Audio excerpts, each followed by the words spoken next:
bukan tidak mau berinvestasi di seni rupa. Di samping mungkin pertanyaan, mungkin udah cukup tua ya, kalau gue beli siapa lagi yang menikmati gitu. Gue nggak sempat nikmat, mungkin dalam tanda kutip sisa-sisa umur yang udah ya kan, itu juga berpengaruh ya. Dan itu generasi hari ini, milenial itu udah hadir di ruangan seni rupa, itu udah tren tersendiri dah. Ya, udah tren. Gua hadir loh. Lama-lama ini mempunyai pengaruh besar kepada sejarah perkembangan seni rupa. Studionya itu bisa menjadi, itu bukan ruang alternatif saya pikir. Ruang alternatif dalam tanda kutip yang mana lagi kan saya pikir gitu loh. Ruang alternatif itu sebetulnya galeri-galeri yang dibangun secara industri, secara itu ruang alternatif besar di situ gitu. Sedangkan ruang yang alternatif yang saya bilang ruang alternatif itu saya balik ya ruang pamer yang memang dibuat oleh industri, oleh pemerintah, oleh apapun itu ya. Nah, bisa dibalik cara berpikirnya sebetulnya. Saya tidak menjadikan itu ruang yang saya bilang rumah Nagumi menjadi ruang alternatif. Tapi kan terus kita lihat, berbeda dengan Dolorosa. Dolorosa juga aku nggak tahu pasti bahwa itu lukisan karya patungnya Dolorosa. Jadi persoalannya kayak gitu. Ada yang kebetulan, ada yang lo cocok ini ketemu orang, lo datang dong ke ruang pameranku. Misalnya Edwin siapa yang di Kemang itu, lo pamerin tempat gua. Karena gue pikir lo punya saya simpan, akhirnya saya tontonkan pegelaran pertunjukan seperti musik orkestra atau seni rupa, melukis. Anak saya jadi pelukis sekarang, perempuan, dan dia penggemar lukisan sekarang. Jadi karena saya perlihatkan itu selalu, saya bilang sama ibunya, tolong tontonkan yang bisa membuat dia berpikir dan berimajinasi dengan baik. Nah itu, jadi itu termasuk luar alternatif sebenarnya. Nah, jadi makanya kadang-kadang pameran yang datang kita lihat seniman-seniman lukis semua kadang-kadang.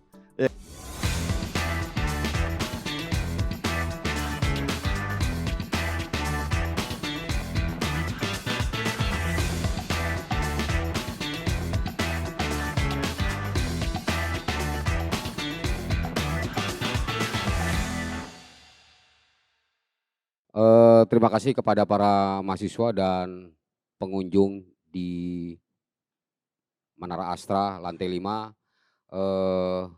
Teman-teman Ina News, apa kabar semua? Hari ini tanggal 23 Agustus di Menara Astra lantai 5 sedang berlangsung kegiatan pameran lukisan indie yang akan berlangsung sampai tanggal 28 Agustus. Nah, seperti informasi sebelumnya kepada teman-teman Ina News bahwa di sela-sela pameran ini ada acara talk show atau diskusi tanggal 23, tanggal 25, dan tanggal 28.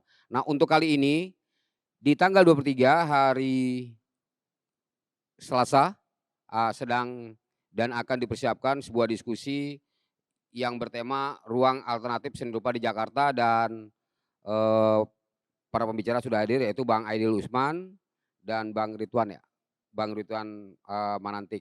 Jadi teman-teman News nanti bisa saksikan di YouTube, dan teman-teman yang hadir dari mahasiswa dan pengunjung nanti bisa melihat tayangan ini di YouTube channelnya Ina News TV.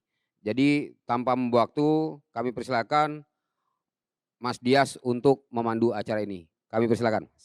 Selamat sore semua, Assalamualaikum warahmatullahi wabarakatuh. Pertama-tama perkenalkan, saya Dias Ramadansyah. Saya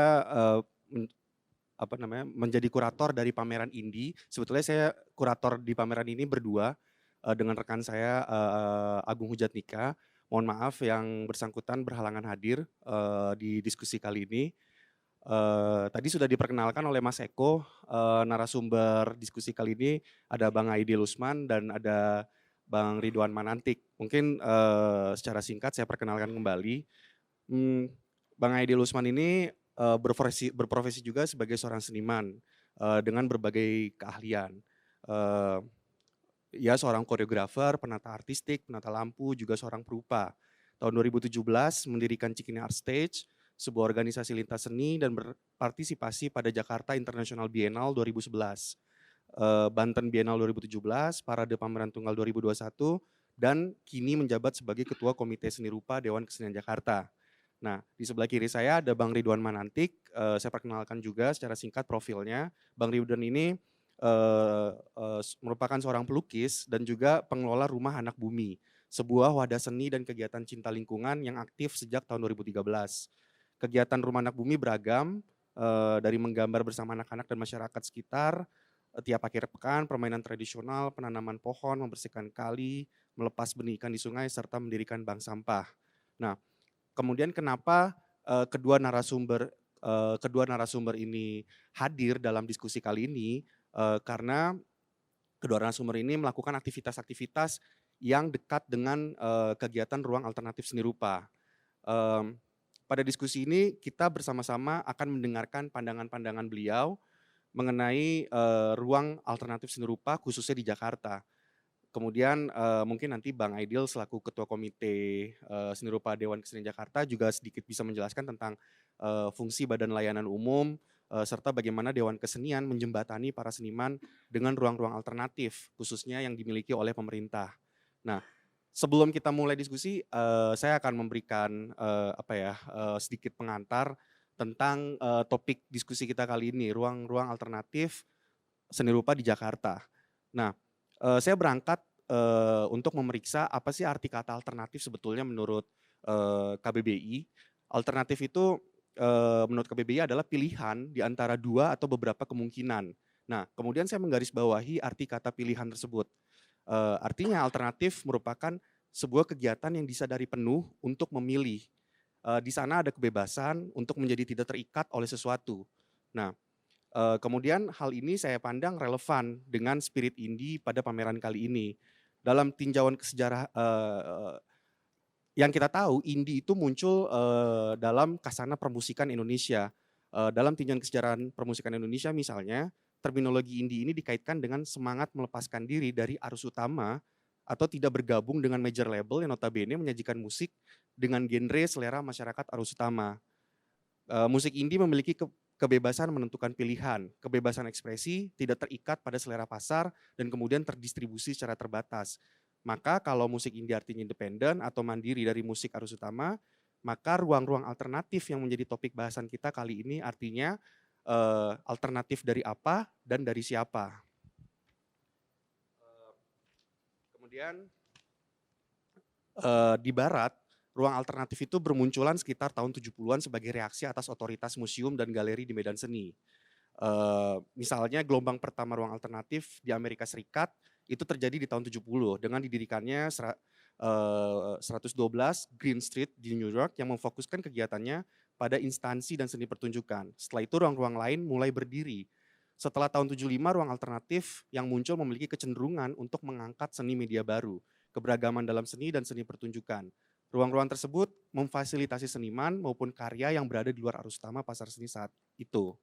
Nah, kemudian bagaimana yang terjadi di Indonesia?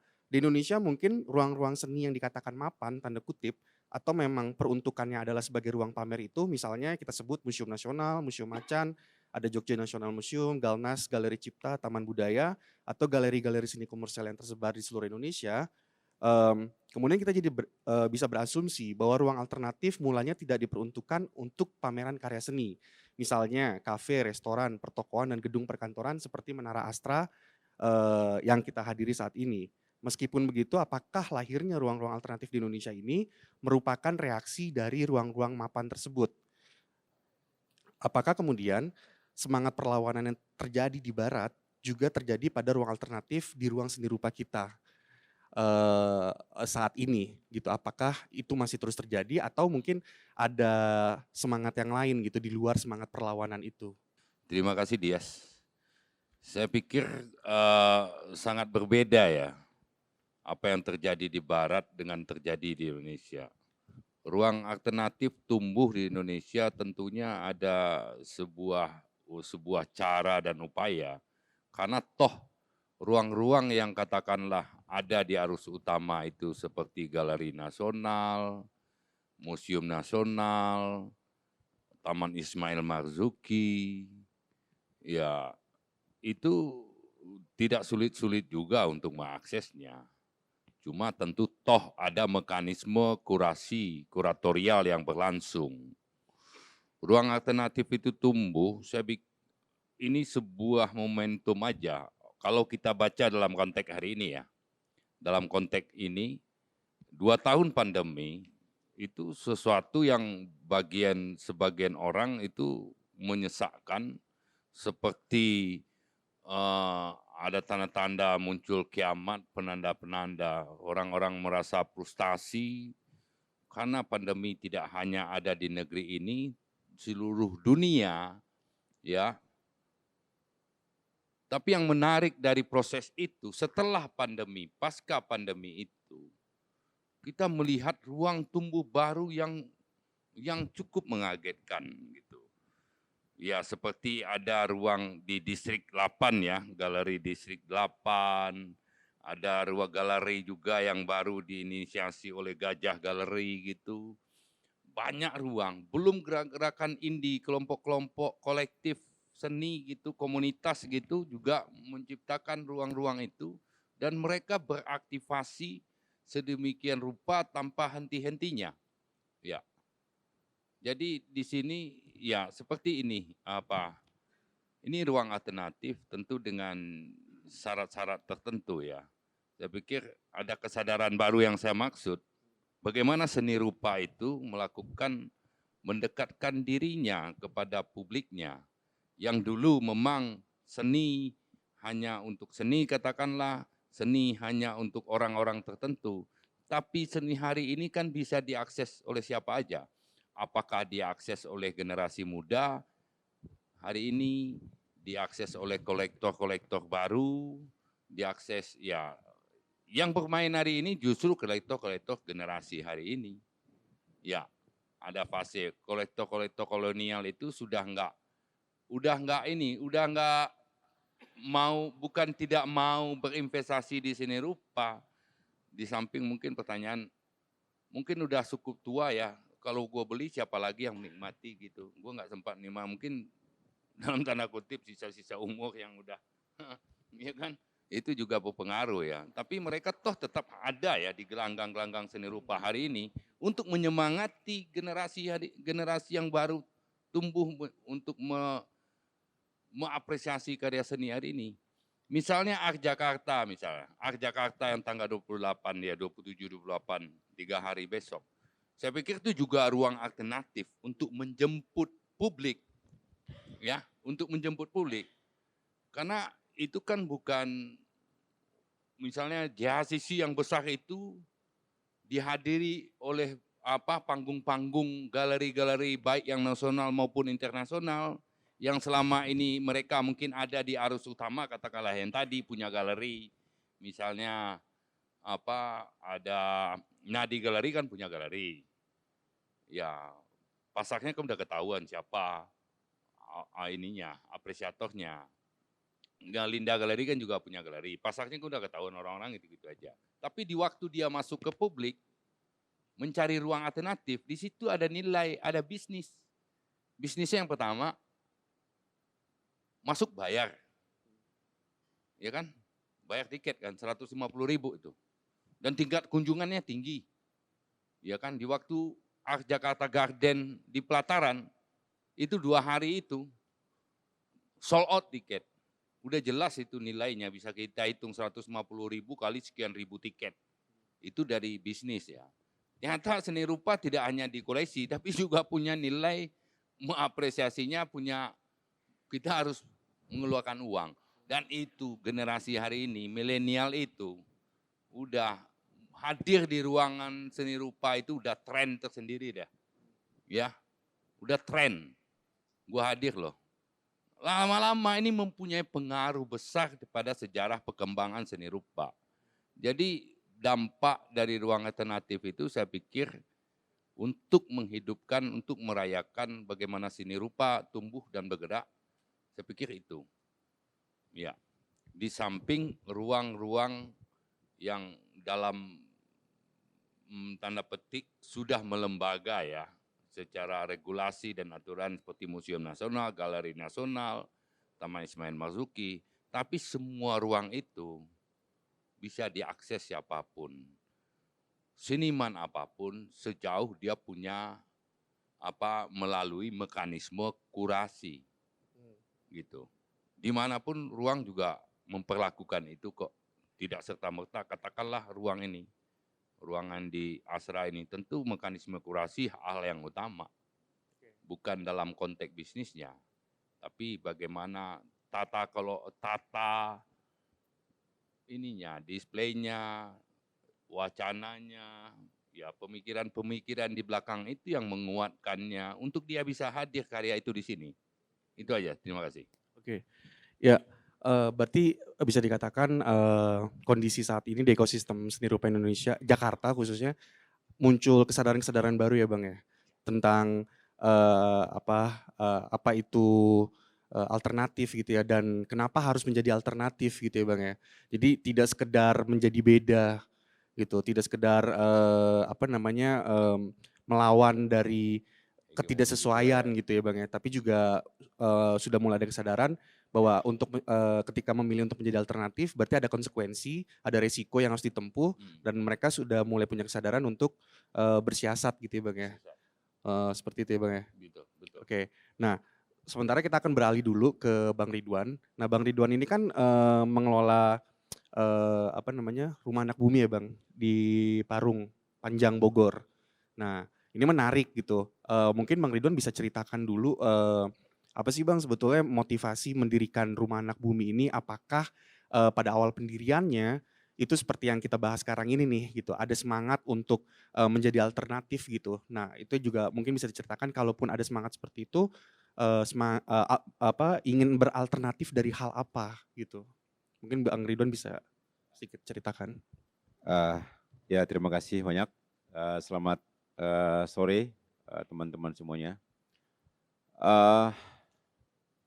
Kalau pertanyaannya tentang apa sih motivasi membangun ruang atau Rumah Anak Bumi, sebetulnya gini, saya melihat kebutuhan pribadi sebetulnya. Kebutuhan pribadi sebagai perupa, kebutuhan pribadi sebagai seniman yang ingin juga agar teman-teman datang nyaman, pertama itu. Yang kedua, memang sebuah ruang pasti dibutuhkan oleh para pelaku seni. Entah untuk berkarya, entah untuk ngobrol, sekedar ngopi bareng dengan teman-teman. Saya pikir entah itu menjadi ruang alternatif, saya pikir karena kegelisahan atau karena kalau bicara Parung Panjang atau bicara yang kewilayahan, cukup jauh enggak begitu jauh juga dari Jakarta, tapi akses yang saya harus ke sini untuk menemukan ruang pamer itu atau ngobrol dengan teman-teman seniman itu cukup jauh. Kalau nggak punya momen susah sekali gitu loh. Sehingga saya butuh ruang. Teman-teman di Parung Panjang butuh ruang. Nah, dengan harapan teman-teman juga yang ada dari Jakarta juga dengan ada ruang-ruang baru ini, saya pikir ada ruang baru yang bisa juga diakses, bisa hadir di sana. Tapi bersyukur selama ini juga terjadi. Mimpi itu bisa jadi kenyataan. Bang Aidil pernah di sana, Mbak Devo juga pernah ke sana, Mbak Eko, hampir teman-teman semua seniman itu juga pernah kita diskusi, kita berkarya di sana, bahkan pameran di sana. Nah, kalau melihat sebuah ruang alternatif seperti yang dikatakan Bung Aidil tadi, bahwa memang bagaimana sebetulnya alternatif itu apa sih? Bahasanya kan gitu ya. Kalau saya menganalogikan alternatif sama seperti itu kan sebuah produk, ya, sebuah hasil produksi. Katakanlah dulu Indonesia ini mengenal obat itu obat herbal. Obat alternatifnya yang dibuat itu dari kimiawi, itu obat alternatif. Obat utamanya sebetulnya adalah obat herbal. Kita minum cengkeh, minum jahe, minum segala macam itu obat utama bagi masyarakat Indonesia. Tapi bagi industri itu dijadikan obat nomor 2. Sama seperti kesenian, seperti ruang. Gitu loh. Bahwa sebetulnya ruang-ruang yang disebut ruang alternatif itu ruang utama bagi seniman. Itu rumahnya, galerinya, studionya. Itu bisa menjadi, itu bukan ruang alternatif saya pikir. Ruang alternatif dalam tanda kutip yang mana lagi kan saya pikir gitu loh. Nah, ruang alternatif itu sebetulnya galeri-galeri yang dibangun secara industri, secara itu ruang alternatif. Nah, ruang utamanya adalah ruangnya para seniman, galerinya, studionya, karena di situ ada energi, di situ ada falsafah, di situ ada pemikiran-pemikiran yang besar di situ gitu. Sedangkan ruang yang alternatif yang saya bilang ruang alternatif itu saya balik, ya ruang pamer yang memang dibuat oleh industri, oleh pemerintah, oleh apapun itu ya. Nah, bisa dibalik cara berpikir yang sebetulnya. Gitu loh. Saya tidak menjadikan itu, kalau ruang yang saya bilang rumah anak bumi, menjadi ruang alternatif, saya pikir bisa kita cut bahwa itu adalah ruang utama. Menjadi ruang pamer, ruang apresiasi, ruang diskusi, bahkan menjadi ruang pendorong untuk sebuah pergerakan kesenian ataupun masyarakat.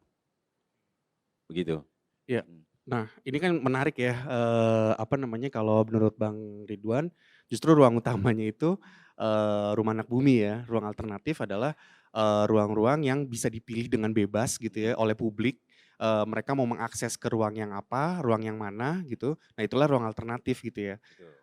Jadi sesungguhnya ruang utama tuh bukan galeri-galeri, bukan tempat-tempat di mana karya-karya itu dipresentasikan gitu. Tapi di ruang-ruang di mana kemudian wacana-wacana itu dihasilkan ya, pemikiran-pemikiran dikemukakan gitu ya. Itulah ruang utama sebetulnya ya. Ya. Bukan jadi pemikirannya terbalik gitu ya. Kalau selama ini kita menganggap bahwa itu ruang alternatif, tapi bagi Bang Ridwan justru itu ruang utamanya Ruang gitu. utama. Nah, saya tambahkan sedikit, kalau kita mencoba melihat pergerakan, seniman-seniman yang ada yang ruang hidupnya senilah. Ada 3 kota yang menjadi kota utama. Jogja, Bandung, mungkin Bali, dulu Surabaya ada ya, Semarang. Itu ruang utamanya di mana? Bukan ruang utamanya adalah di studio mereka. Mereka berkarya, bereksperimen dan lain sebagainya gitu loh. Ruang alternatifnya pada saat mereka karya itu jadi, dipresentasikan, dijadikan untuk ruang publik, mereka akan pameran. Dan itu tumbuh di masyarakat karena sudah menjadi kebutuhan. Nah, itu kalau kita ngambil contoh itu tadi ya, mungkin ada yang tidak sepaham dengan saya, tapi saya menganalogikan itu. Kalau dalam sejarahnya sekolah atau obat-obat tadi, saya pikir obat utama kita adalah sebetulnya obat-obat herbal yang nenek moyang kita minum. Ada cengkeh, ada pala, ada segala macam itu menjadi kebutuhan. Tapi menjadi alternatifnya apa? Nah, sejarah itu membalikan itu oleh industri, saya pikir. Ini kebutuhan yang lo harus beli, bahwa ini adalah untuk mempercepat lo sembuh. Nah, sama. Nah, saya katakan bahwa ruang utama, berarti kalau ada alternatif ada ruang utama dong. Ini ruang keluarga, ini ruang tamu, ada ruang utama. Nah, yang sebut ruang alternatif itu halaman depan ya, untuk duduk-duduk segala macam. Nah, ini yang kita perlakukan kesenian di dalam sebuah pameran. Tapi ini kan pusat perkantoran. Ini pusat di mana segala bisnis bergerak. Ada beberapa jejaring mereka, tapi menyiapkan ruang yang layak untuk dianggap dalam tanda petik sebagai galeri. Karena dia akan bisa beralih fungsi seketika dalam bentuk apapun. Tapi dia bisa difungsikan sebagai galeri, ruang pamer. Ya. Ya kan? Seperti juga di Distrik 8. Di Distrik Seni Galeri 8 ya, di SCBD itu. Itu mewah sekali, bagus sekali, suasananya itu kalau udah masuk ke sana itu kita udah nggak seperti di Indonesia. kita udah seperti di sebuah kota di mana itu baru asing dan kita baru merasa di sana.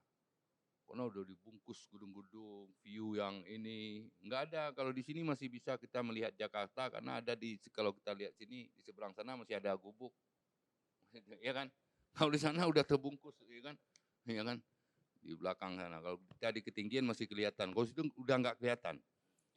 Nah, itu saya pikir. Dan ada lagi ruang alternatif yang agak sedikit ini, yang melawan katakanlah dalam pengertian apa ya, kalau kita mendikotomi ada arus utama dan tidak gitu. Seperti kawan-kawan Kilo Art Space, Saiful itu.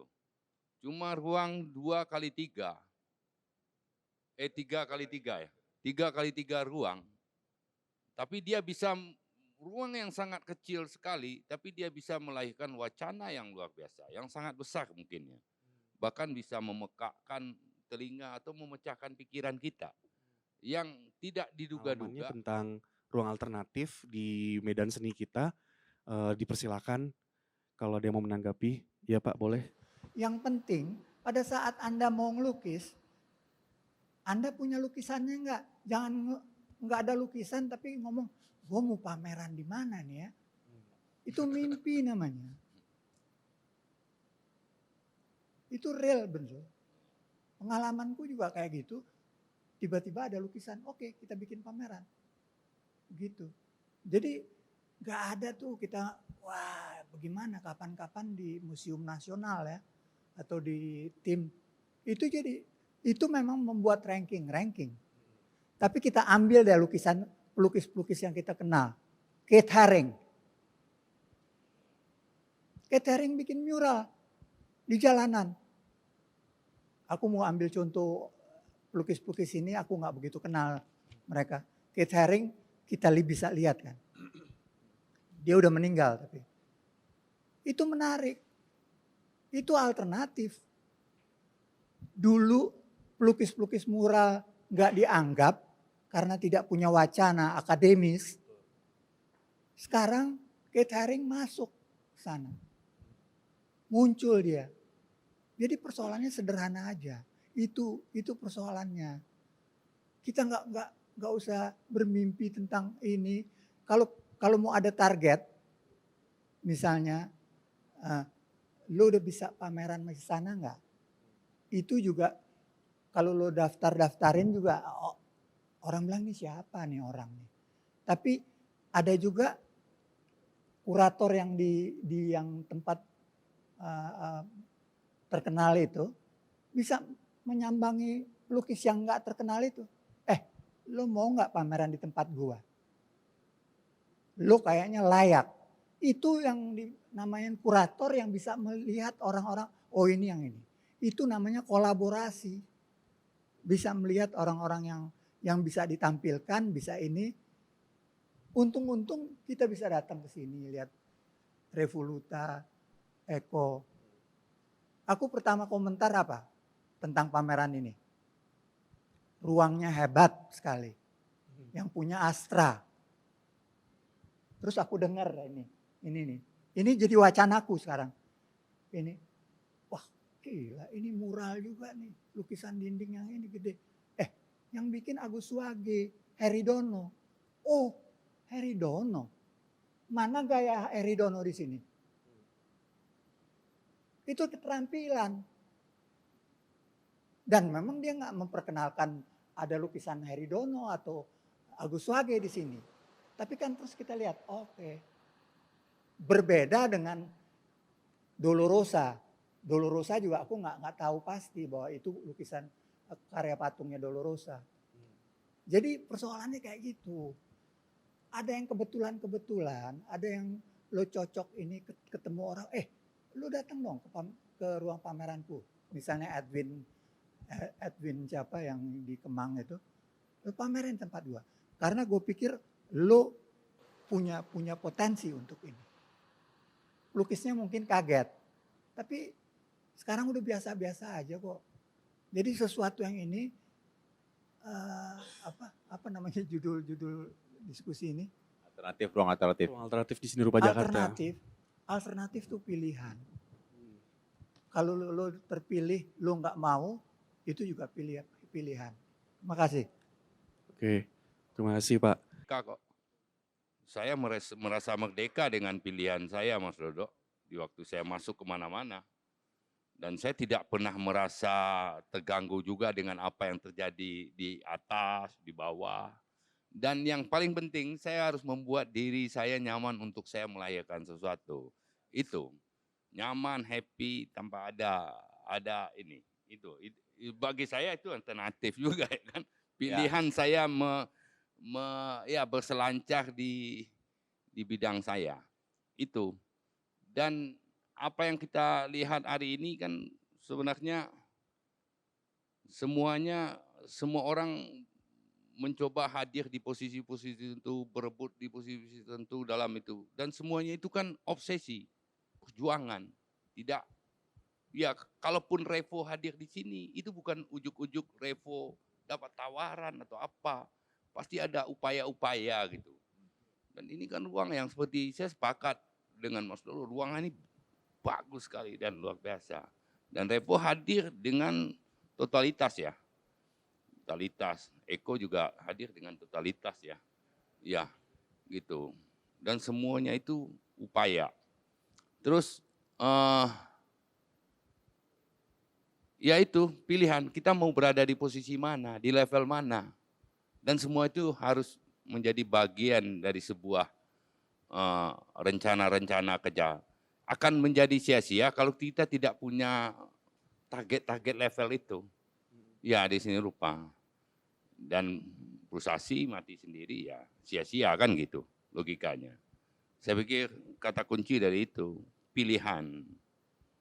Ya alternatif itu ya seperti di KBBI. Kita memilih di antara dua mau kemana atau kita tetap nyaman dengan posisi tertentu. Terus saya tidak percaya lagi harus utama, karena itu akan mendirupsi ya, istilahnya akan mengecilkan diri kita sendiri.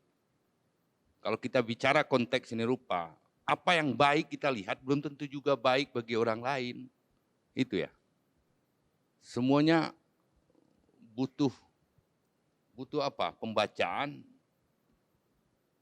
butuh kurator, itu penting bagi saya. Karena kreativitas harus diwacanakan dan praktik-praktik kerjanya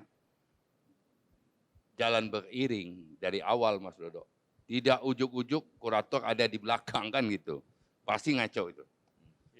Nah, jalannya merencanakan ini pasti praktik kerja kurator, yang mendisplay pasti kurator bukan handler. Di Nusantara ini sangat krisis dengan seni budaya, sangat krisis dengan seni pertunjukan dan seni rupa. Jadi kalau waktu saya ngajar di British School itu ada pameran seni rupa. Setiap tahun ada di foyer-nya teater British itu. Nah itu diperkenalkan pameran seni rupa dan itu mahasiswa-mahasiswa yang ada di situ. Nah saya berkeinginan kenapa sih kita, ini kan banyak adik-adik mungkin dari sekolah, dari mana, memperkenalkan seni itu ke sekolah-sekolah kita gitu loh. Pameran di sekolah-sekolah gitu loh. Nah itu jadi kita ini mulai krisis loh tentang kesenian di sekolah-sekolah itu. Dengan adanya handphone, ya itu sangat krisis dengan kesenian yang nyata, artinya seni pertunjukan atau seni orang melukis, itu krisis. Semua, saya perhatikan tadi mereka semua lihat handphone, gak ada yang memperhatikan mereka berbicara ke sana. Nah ini sangat berbahaya dan krisis buat saya. Artinya bisa juga memperkenalkan itu mulai, karena sistem sekarang kan sistem digitalization ya, sistem digital. Bisa juga memperkenalkan itu dari bentuk digital. Banyak dibikin suatu bentuk misalnya website atau apa yang memperkenalkan seni itu melalui digital. Supaya mereka ini tidak bermain TikTok dan tidak bermain yang anak saya korban dari digital.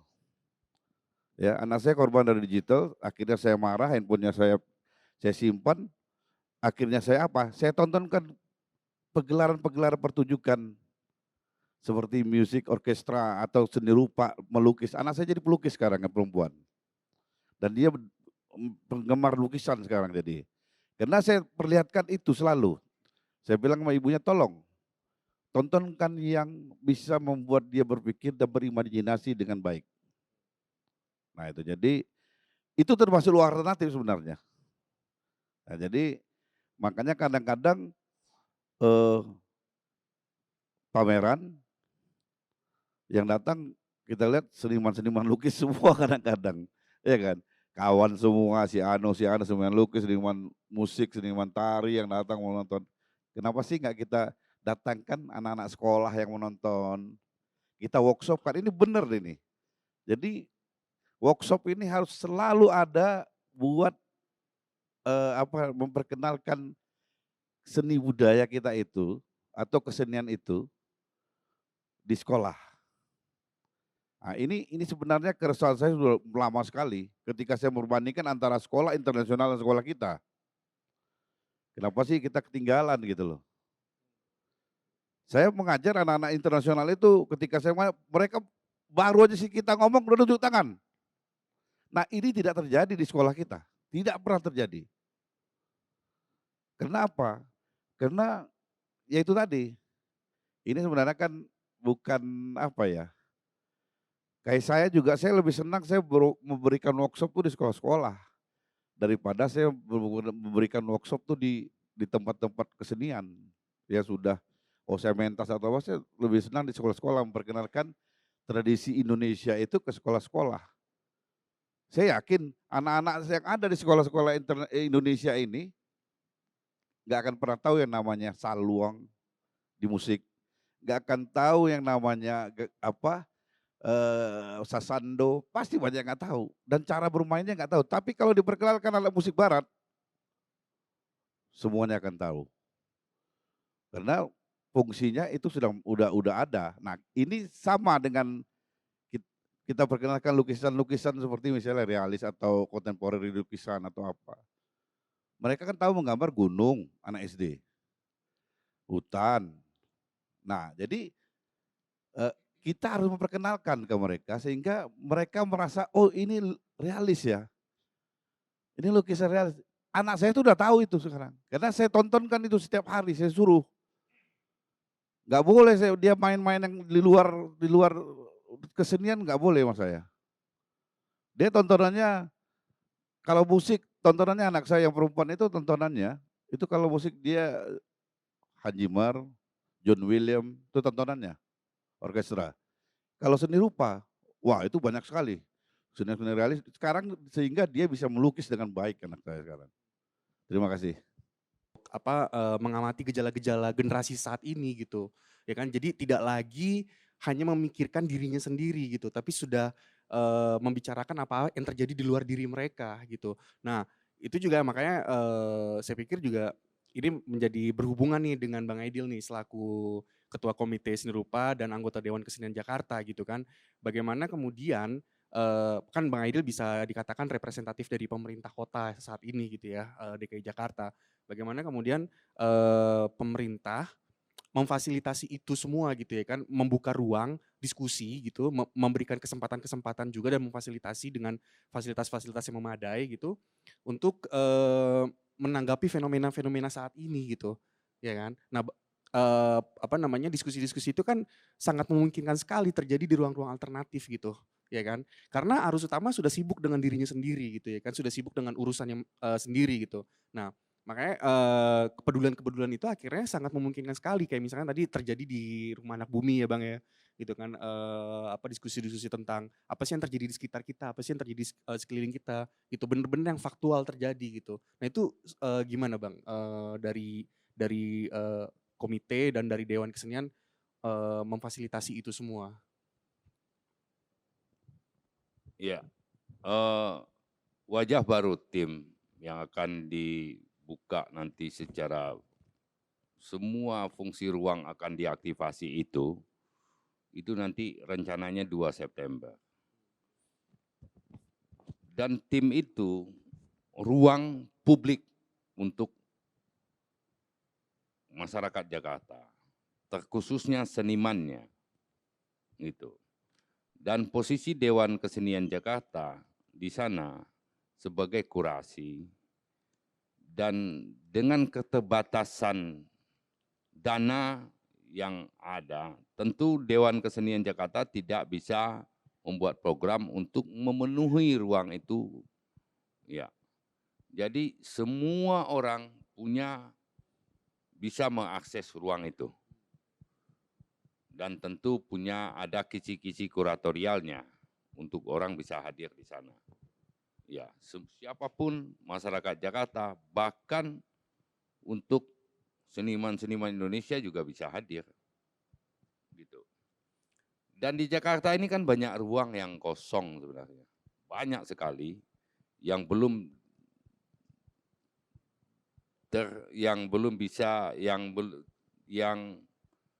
belum terbuka untuk bisa diaktifasi. Tapi kan tinggal membuat platformnya.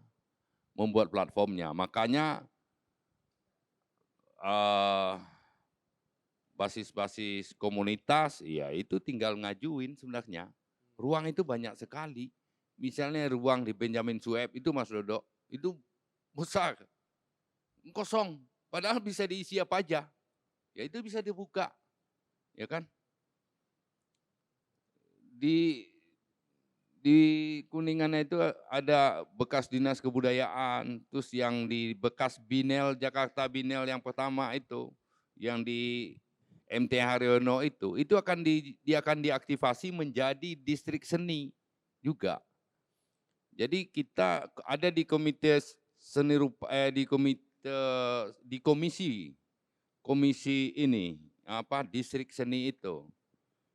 Ya, sekarang lagi merekap berapa kawasan-kawasan aset-aset Pemda untuk akan didorong menjadi kawasan untuk seni, baik itu teater, musiknya. Cuma ujung-ujungnya tetap biaya lagi, tapi mereka minimal platform dan mencoba merancang ekosistemnya akan seperti apa. Akan sangat banyak. Apalagi kalau negara ini pindah ibu kotanya, itu banyak sekali ruang-ruang itu. Tergantung sekarang dia mau didorong apa. Ruang di kawasan ini aja menjadi ruang alternatif kok. Makanya muncullah Citayam Fashion Week. Itu sebuah luapan emosional yang akan untuk mereka akhirnya menjadi fenomenal, menjadi viral untuk anak-anak muda. Tapi sebenarnya Jakarta itu banyak ruang, kita tidak kehilangan ruang. Cuma persoalannya yang alternatif, yang kalau kita bahas pengertian alternatif itu, kita mau memposisikan diri itu di mana, mau diapain nih, ya kan? Mau diisi apa? Itu salah satu pilihan juga kan.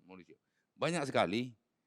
Misalnya sekarang itu di Pak Pusanto itu di Museum Gedung Sofia itu bisa diaktifasi juga, tidak hanya karya-karya artefak, diorama itu ternyata bisa diisi juga untuk pameran. Nah, kemarin diuji coba di Jakarta Binel dan di Manifesto kemarin, ya kan, ada ruang antara Galeri Nasional dan itu.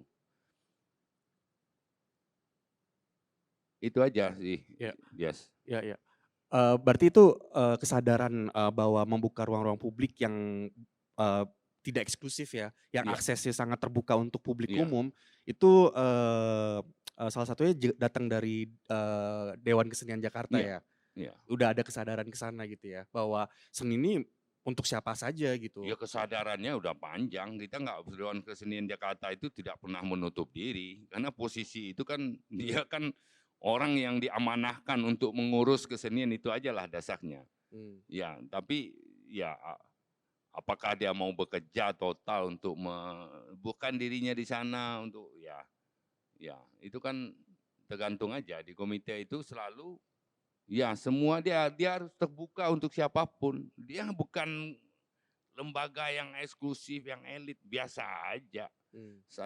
Kalaupun saya ada di sana, saya merasa orang biasa kok, tapi ya tugas saya Ya sejauh bisa didorong, dibantu, diakomodasi, itu yang lebih penting sebenarnya kerja di tanggung jawab kita di Komite Seni Rupa Dewan Kesenian Jakarta itu. Oke. Tapi toh kita kan juga terbatas ya, tidak semua program itu pasti basisnya kolektif, basisnya pasti rame-rame lah ibaratnya kasarnya begitu.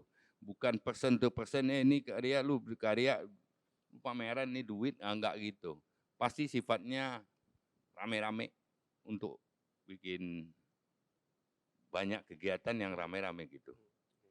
Nah, kalau untuk pameran itu bisa datang, bisa kita rekomendasi, karena ini aku kasih tahu ya kawan-kawan, yang kita itu di sana itu cuma bisa dapat 100 hari jam kerja, seluruh komite.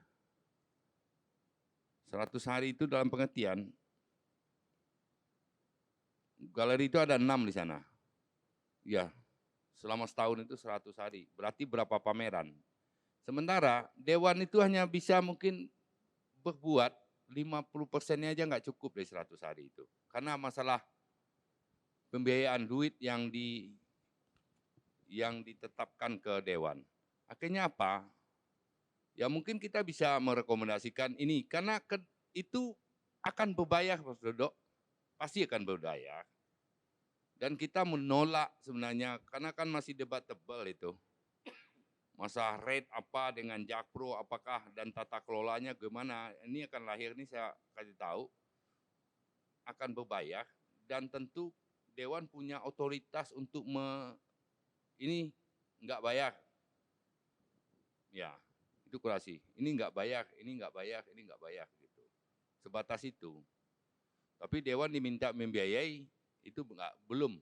Mungkin nanti 2 tahun, 10 tahun lagi kalau kondisi ekonominya penetapan, dan sekarang dananya itu bukan dana hibah lagi, dia udah melekat ke politik anggaran, jadi setiap tahun dibikin, tapi kan dikatnya ini nggak penting-penting kata DPRD, kalau nggak ada lobby-lobby, ya terima aja lah, gitu, nggak ada lobby-lobby masalah anggaran gitu, ya udah, ya kan, begitulah ya.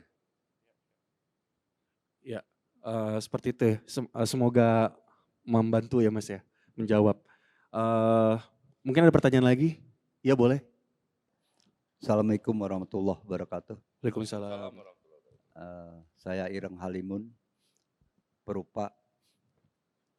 Saya pertama mengucapkan syukur, selamat dan sukses untuk pameran Indi, rekan Eko Banding dan Revoluta yang memamerkan di Gedung Astra ini. Ini karena saya juga baru tahu kalau itu baru ada dilaksanakan pameran. Makanya diskusi ini sebagai ruang alternatif. Ya memang seperti tadi Pak Idil katakan, alternatif di kamus ya adalah pilihan, memilih dari dua pilihan. Tapi jangan dulu kita mengatakan value di situ. Dua-duanya bagus. Artinya seperti itu. Dan ini menjadi ruang alternatif, bukan berarti ketika tadi ada arus utama enggak ada, dalam artian seperti itu. Pilihannya ketika ada Galnas bagus, di sini bagus, ini sebagai alternatif pilihan. Pengertiannya gitu. Kalau pengobatan medis itu sebagai pengobatan yang bagus, pengobatan alternatif pun bagus, itu aja. Jadi enggak usah diperdebatkan bahwa ini alternatif atau tidak. Kalau kita memakai point of reference bahwa ini pameran sebelum ada media sosial, sebelum ada internet, ini menjadi ruang alternatif yang penting. Itu zaman dulu ada Galeri Nasional, ada tim, ada Balai Budaya, tapi ada Edwin Gallery. Atau galeri-galeri lain, ada KOI, misalnya seperti itu sama ruang alternatif. Kalau tadi kacamata dari Pak Ridwan Manantik itu bicara per hari ini, lu mau pameran di mana saja value-nya sama. Tapi ada satu hal yang tidak bisa dirasakan ketika itu hanya melalui media sosial. Getaran ruhnya itu tidak bisa dirasakan, sehebat apapun. Saya kemarin mewakili DKI pameran Restart. Karya saya nggak dibawa, cuma dipoto doang. Saya berharap orang di depan karya saya itu merasakan getaran saya membuat lukisan itu. Tapi tidak bisa. Seperti itu. Seperti saya kemarin pameran di Balai Budaya, saya tidak mengatakan ruangnya, tapi orang biar supaya bisa mendekati karya saya. Itu namanya yang dikatakan Aidil tadi, ini ruang alternatif adalah alternatif ketika itu dalam posisi pameran luring. Kalau daring ya silakan aja. Nah, yang tadi dicontohkan Yaser itu misalnya seperti menyosialisasikan, itu juga menciptakan satu ruang alternatif. Jadi saya teringat ketika saya masuk di Sanggar Garajas tahun 79, udah tua saya mungkin ya. Pada saat saya masuk Sanggar Garajas, saya minta izin kepada kepala sekolah. Pak, saya mengadakan pameran. Oh pameran? Iya, karya anak-anak saya pamerkan di sekolah. Bagaimana caranya? Masing-masing siswa bawa karton, itu sebagai bingkainya.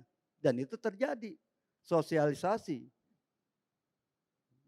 Sosialisasi dari apa kegiatan seni rupa supaya bisa diketahui halayak banyak. Dan ini juga salah satu langkah untuk membuat satu ruang alternatif. Kalau di dunia sastra, tepat 3 tahun lalu, 25 Agustus nanti 3 tahun, saya membuat ruang alternatif untuk sastra. Ketika teman-teman di tim sedang demo, saya bukan berarti nggak setuju, saya berada di kelompok Septim ya. Saya katakan, seandainya tim bubar pun, kegiatan seni budaya tidak bubar. Sujatmoko mengatakan bahwa kesenian itu memiliki kaki, kitalah yang menggerakkannya. Dan 25 Agustus 2019 saya menggelar acara Sastra Semesta. Akhirnya sekarang sudah 10 kali kita mengadakan. Itu namanya ruang alternatif juga. Bisa jadi saya mengadakan di Geraha Bakti Budaya, nilainya mungkin 7, ini bisa jadi 8, lebih tinggi bicara value. Artinya seperti itu. Jadi jangan terjebak bahwa menciptakan ruang alternatif ini tidak penting, ini sangat penting. Ketika bicara keterjangkauan, bicara ini, bayangkan bagaimana di sini banyak pekerja, ini namanya menjemput bola. Menjemput bola, karya seninya hadir di depan mereka.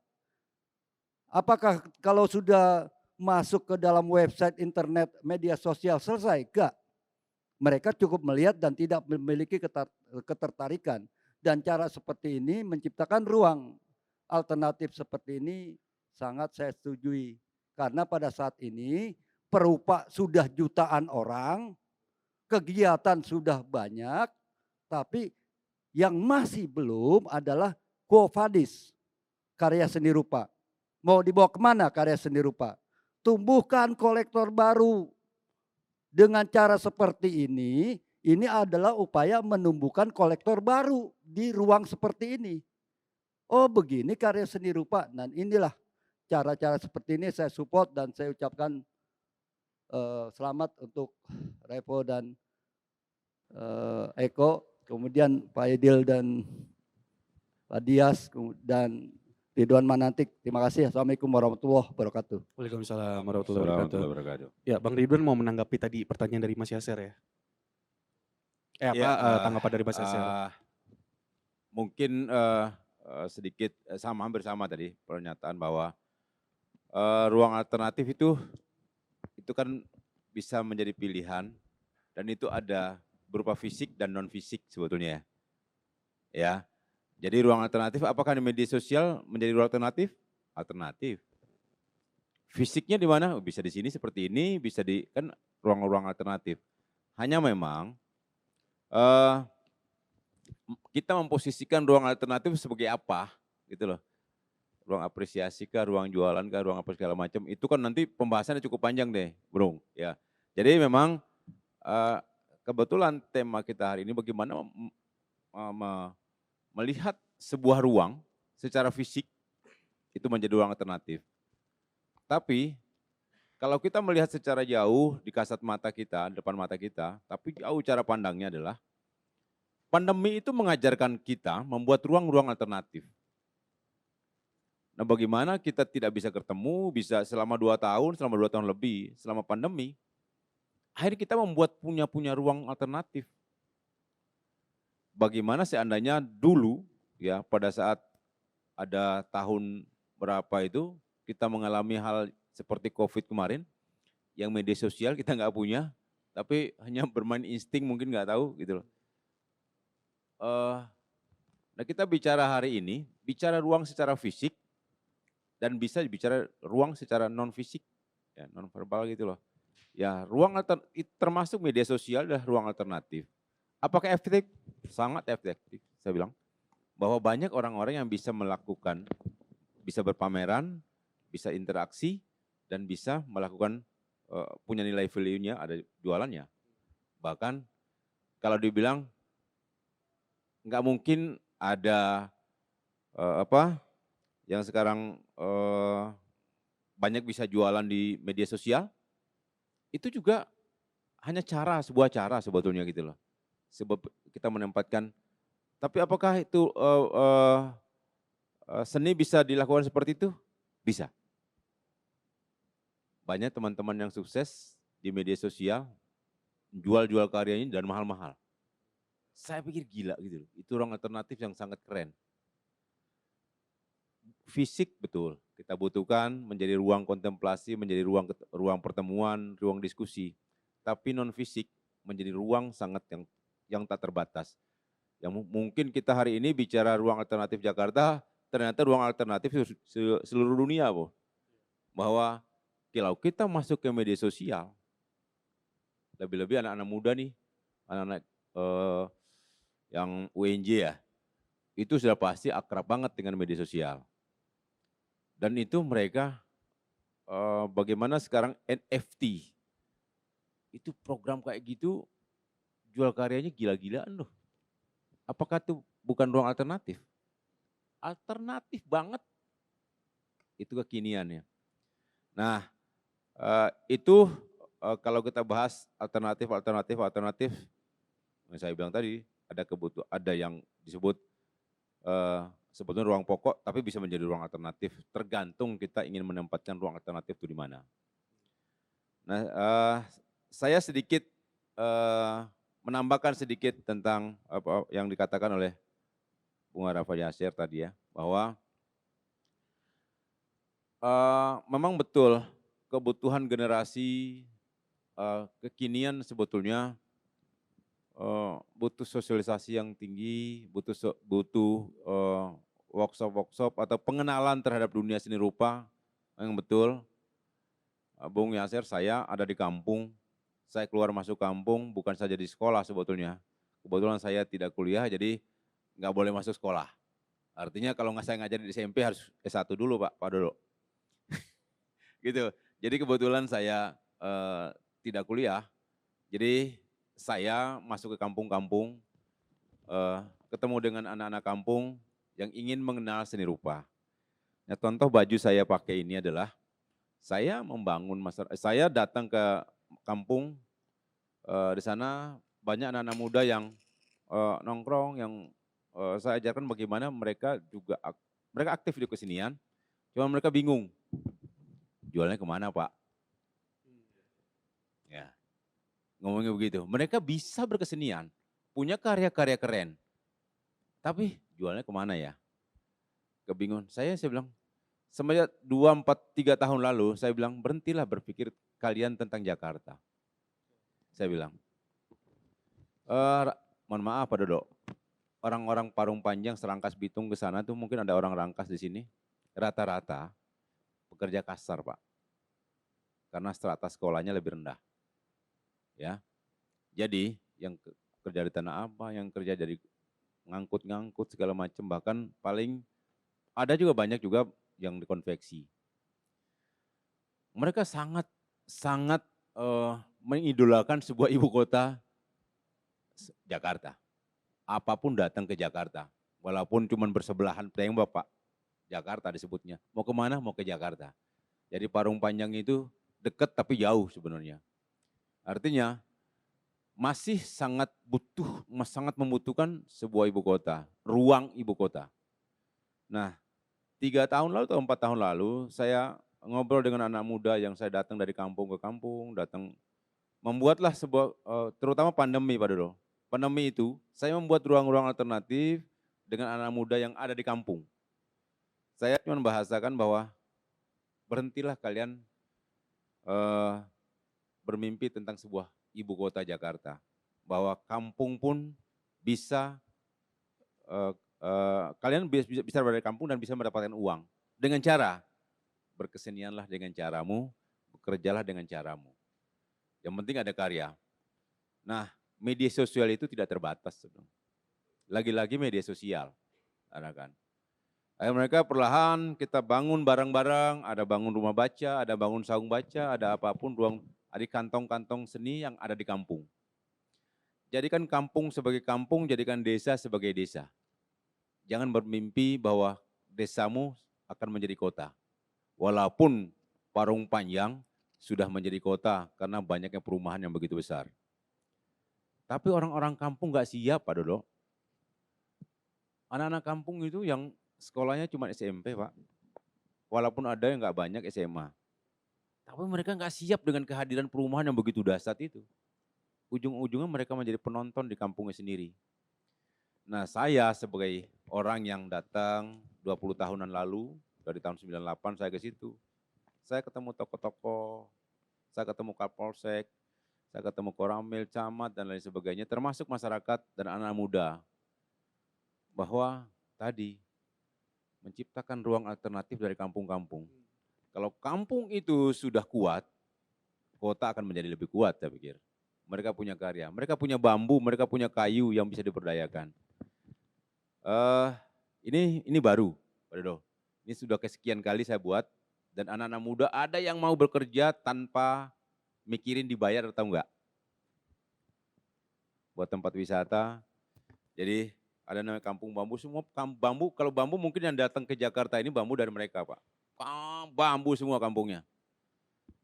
Saya pikir ini gila, saya pikir sebuah desa, sebuah kampung yang bersebelahan dengan ibu kota negara masih kelihatan seperti ini. Dan orang nggak tahu. Dan masyarakatnya adalah cara berpikirnya bagaimana datang ke kota. Meninggalkan kampung yang begitu kaya. Nah akhirnya nih sebetulnya kembali ke ruang alternatif. Bahwa sebetulnya ruang-ruang itu kita ciptakan. Pandemi saya dan anak-anak muda itu saya berdayakan teman-teman yang ada di kampung itu mendirikan rumah baca kurang lebih 3 atau 4. Bukunya dari mana? Urunan Pak. Ini. Sebenarnya kalau gerakan-gerakan ini kita lakukan, ruang-ruang alternatif sangat cukup banyak.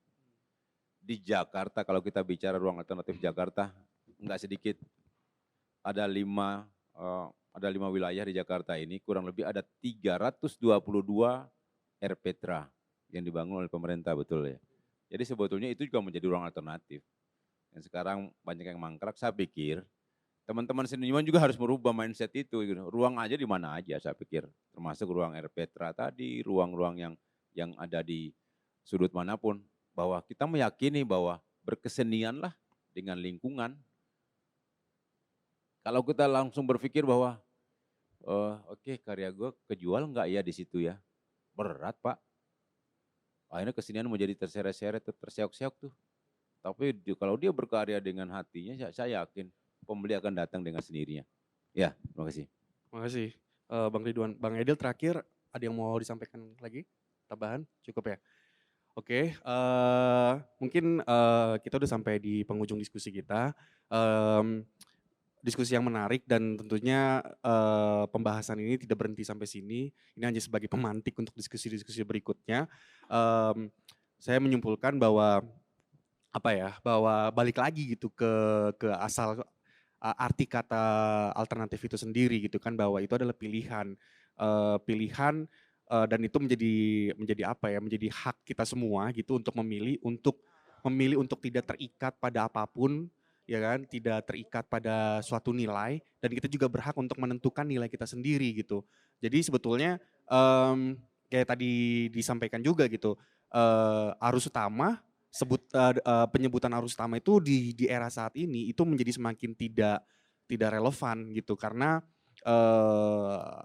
siapa yang bisa menyebut itu arus utama gitu kan, dan siapa yang kemudian bisa juga mendefinisikan bahwa di luar arus utama itu tidak penting gitu. Nah itu kan hanya perkara siapa yang kemudian membangun nilai-nilai di situ gitu. Nah ketika kita mempercayai nilai-nilai kita sendiri, ya nggak ada salahnya juga gitu. Tapi yang perlu digarisbawahi bahwa semangat alternatif di zaman saat ini itu bukan lagi semangat perlawanan gitu, karena rupanya tidak ada kebutuhan untuk melawan apa dan siapa di sini gitu ya kan. Tapi semangat untuk terus bergerak gitu, semangat untuk terus membuktikan bahwa kita mampu gitu dengan usaha sendiri kita melakukan keyakinan-keyakinan kita itu cukup gitu, tanpa harus terganggu dengan bahwa apa yang kita lakukan itu bukan bagian dari arus utama gitu. Itu menjadi tidak penting saat ini. Itu tidak lagi menjadi sebuah hal yang besar seperti yang pernah terjadi di periode-periode sebelumnya gitu. Dan saya rasa ruang-ruang alternatif tidak hanya di seni rupa, di bidang-bidang seni yang lain itu memang sudah selayaknya harus terus bermunculan gitu, harus terus tumbuh supaya publik kita semakin banyak pilihan, semakin banyak referensi gitu, semakin banyak akses-akses lagi yang terbuka gitu, tidak hanya dikuasai oleh salah satu pihak gitu, salah satu hegemoni yang membentuk nilai. Saya rasa itu yang paling penting yang dari diskusi ini yang bisa kita sampaikan. Dan terima kasih untuk teman-teman yang sudah datang, terima kasih untuk hadirin yang sudah memberikan tanggapannya, sudah bertanya. Saya Dias dan Bang Aidil dan Bang Ridwan, mohon maaf apabila ada kata-kata yang salah kami ucapkan. Terima kasih sekali lagi. Wassalamualaikum warahmatullahi wabarakatuh.